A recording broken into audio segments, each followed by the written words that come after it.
এরকম কাটবো? হ্যাঁ কাটো, গ্যাস গ্যাস করে নামাই দাও, ওটা নামাই দিতে হয়, নামাই দাও।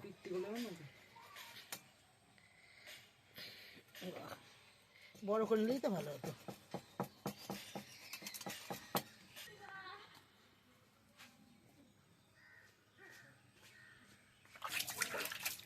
ভালো করে ধুয়ে নিয়েছি। আজকে আমি মেটে হাঁড়িতে ভাপা করব।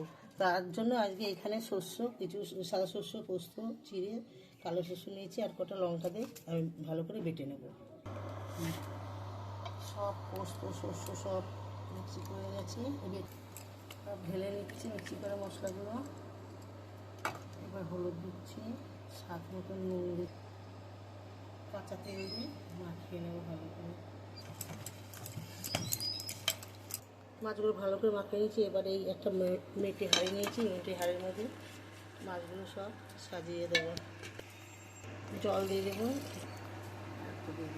লঙ্কা দিয়ে দিলাম, ঢেকে দেবো, দিয়ে গ্যাস ধরিয়েছি, গ্যাসে বসিয়ে দেবো।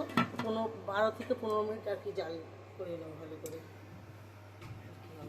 হাঁড়িটা চাপাটা খুলে দিয়ে সাথে ছড়িয়ে দেবো। মেটে হাঁড়িতে ভাপা হয়ে গেছে, এবার নামিয়ে নিচ্ছি।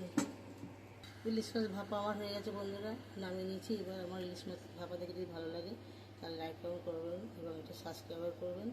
বাই, আবার ঠাকুর রান্না করে দেখা হবে।